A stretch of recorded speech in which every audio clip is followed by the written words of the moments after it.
শুভ সকাল বন্ধুরা, মিমি ঘোষ ক্রিয়েশনের আবার একটা নতুন ভিডিওতে তোমাদের সাথে দেখা। আশা করি সবাই ভালো আছো, আমরাও ভালো আছি। আজকে ভাইফোঁটা, তো সমস্ত দাদা ভাইদের শুভ ভাইফোঁটা।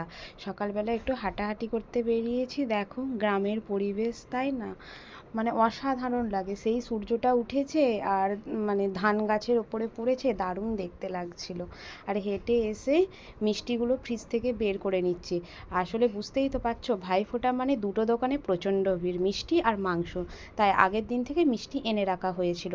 এখন বাজে 8টা, মিষ্টিটা তাই বের করে রেখে দিলাম। দাদারা সকাল সকাল স্নান করে নিতে বলেছি। আর এদিকে যে একটু ঘুগনি হবে, ওই জন্য কুকারেতে মা কলাইটা চাপিয়ে দিয়েছে, আর কড়াতে আমি জল গরম করতে দিয়েছি, কারণ আমি স্নানটা করে নেবো। একটু একটু ঠান্ডা পড়েছে, তাই গরম জলে স্নানটা করে নেবো। তো এদিকে যে আমার স্নান কমপ্লিট হয়ে গেছে, কলাইটাও সেদ্ধ হয়ে গেছে। আদা আর যেহেতু নিরামিষ, আজকে বৃহস্পতিবার, পেঁয়াজ রসুন দিয়ে করলে হয়তো দাদারা খেত, কিন্তু মা ঠাকুমা সবাই খাবে, তো ওই জন্য ভাবলাম নিরামিষই করি তরকারিটা। আদা আর টমেটোকে পেস্ট করে নিয়ে তরকারিটা করব। আমি একটু এখানে ফ্রেশ হয়ে নিচ্ছি স্নান করে দিয়ে। যে এদিকে দেখো, যেহেতু ভাবলাম যে উনুনটা ফাঁকাই আছে, এখনও ভাত বসেনি, তাই মাকে বললাম, মা তাহলে উনুনেতেই করে নেবো।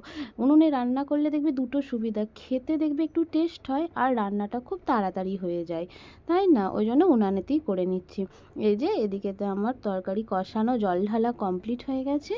এরপরে একটু সেদ্ধ হয়ে গেলেই নামিয়ে নেবো, হাফ সেদ্ধ হয়েই গেছে।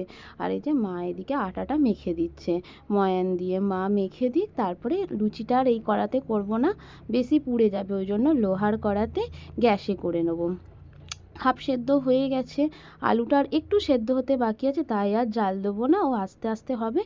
আর বনিরও স্নান হয়ে গেছে, যেহেতু একটু দেরি আছে, ওই জন্য বনি বললাম আমি লুচিটা বেলে দিচ্ছি। বনি ওদিকে লুচিটা বেলে দিচ্ছে, আর আমি এদিকে ছেঁকে নিচ্ছি।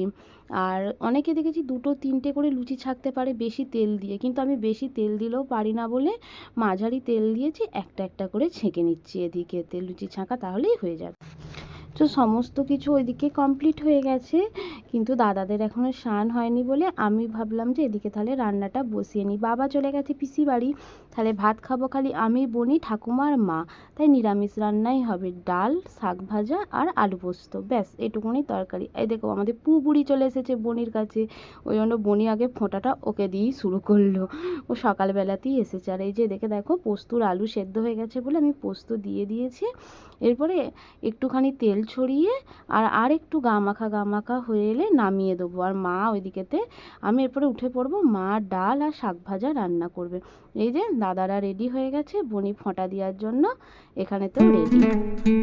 দাদাদের বাড়িতেই নিয়ে চলে এসেছি, কারণ বনির একটু ছবি তোলার নেশা আছে, তো এখানে ব্যাকগ্রাউন্ডটা নাকি খুব ভালো ছবি তোলার জন্য, ওই জন্য ওর কথা মতো এদিকেতেই নিয়ে চলে এসেছি।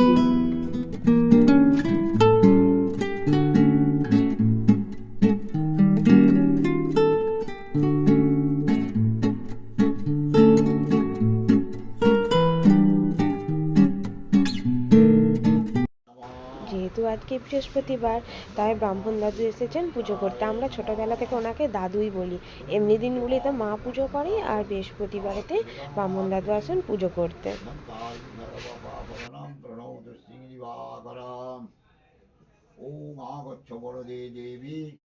তো ফোঁটা দেওয়া কমপ্লিট, পুজোও কমপ্লিট, এবং খাবার নিয়ে বসে পড়েছি। 2টো লুচি নিয়েছি, এই যে ঘুগনি আর অল্প একটু পেঁয়াজ আর মুড়ি। শুধু লুচি খেলে প্রচণ্ড আমার অ্যাসিডিটির প্রবলেম হয়, ওই জন্য 2টো লুচি খেয়ে আর মুড়ি খাবো। এদিকে ঠাকুমাকেও মুড়ি দিয়ে দিয়েছি, ঠাকুমাও মুড়ি খেয়ে নেবে। মুড়ি খাওয়ার পরে এখানে বাবা পুজো করে, আজকে বাবা সকালেই বেরিয়ে গেছে, ওই জন্য বনিকে দায়িত্ব দিয়ে গেছে। বনি ওদিকে ঠাকুরগুলো পরিষ্কার করে পুজো করে নিয়ে একটু গল্প করছিলাম, বসেছিলাম, ভুতুটার সাথে একটু খেলা করছিলাম। দিয়ে এখন বাজে 1:45, মা চলে এসেছে ভাত রেডি করতে, খাওয়া দাওয়া করে নেবো। আজকে সেরকম কিছু তরকারি হয়নি, শাক ভাজা, ডাল আর পোস্ত হয়েছে, যেহেতু 3জনে খাবো।